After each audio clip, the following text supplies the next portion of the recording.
Hello and welcome to this backwards compatible comics review. Today we're going to be looking at Star Wars Darth Vader, written by Kieron Gillen, drawn by Salvador Larroca and coloured by Edgar Delgado, with this cover that you can see now made by Adi Granov. I don't have that cover for the issue that I bought. I bought the Scotty Young variant, which I must say is look pretty cool. Also, I do have a little thing about the baby aspect of Scotty Young's books, and I really do quite.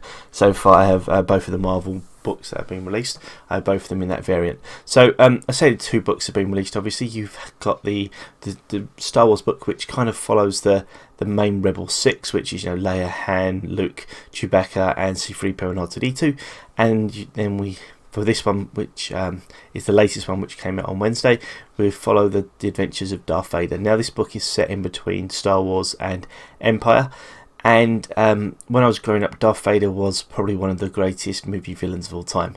Unfortunately, George Lucas decided that he would destroy a bit of that enigma by creating Anakin Skywalker in the prequels, but that's a story for another day. But what's happened now is that when you watch the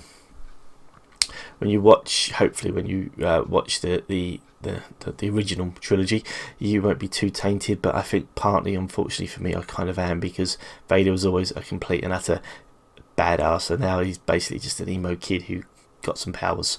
So this, I will say that this comic does go some way into bringing back the awesomeness that is Vader. There is quite a lot of violence in there. You get to see the red lightsaber flicking around quite a bit, and it does look pretty good. I think the artwork is particularly strong. There are bits like the photorealism that you can see there with some of the characters, and it's especially true with the Emperor later on in the book, that I'm not overly keen on. I think Vader comes across well, the action comes across well, but some of the photorealism stuff I'm not overly sure about personally. Again, Larroca has done a very strong job on some of the things, but there are a few little bits which pull you out, and that's unfortunately a bit of a problem, because especially towards the end, this book does become quite Emperor heavy, whereas at the beginning, when you see the action of Vader, it looks pretty cool. Now, those of you who know Star Wars will obviously see that this is completely reminiscent of the start of Return of the Jedi, and again the altercation between Darth Vader and Jabba the Hutt is quite interesting. You can see almost the seedlings that are grown for Return of the Jedi, so they're in the altercation that Luke has with Jabba, and you can almost see the fact that Gillen's brain working by making sure that it's a bit of fan service, but it does work pretty well. Now, as the story goes on and develops, we are getting to that little bit about what did the Emperor say about the loss of the Death Star, and that's something that this issue does try to deal a little bit with. And again, he starts off very actiony and it ends up quite a lot of talking heads, but the talking head stuff is pretty interesting. We get to meet a few well-known and well-loved characters all the way through. Well, one well-known and well-loved character, all the rest of them are quite more the despicable side. But what's great about it is it's really just it feels like it's going to be Vader going out on his own, trying to take down the rebellion, which could be quite a lot of fun.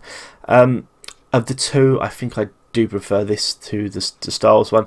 I don't know, the Star Wars one just feels a bit strange because they're shoehorning a few too many things in. Obviously, with this issue, they are going to Jabba's palace, but it almost feels there's a reason for it.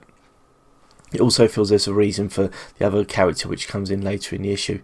So I think of the two, this is the one that I would follow up with. I'm still not overly sold on whether the concept's going to work, but I think it is a very strong first issue, and it does make me want to buy issue 2. So thank you very much for listening to this bit of a Darth Vader Star Wars ramble. And I'm in Paul for Backwards Catapult. Take care and goodbye.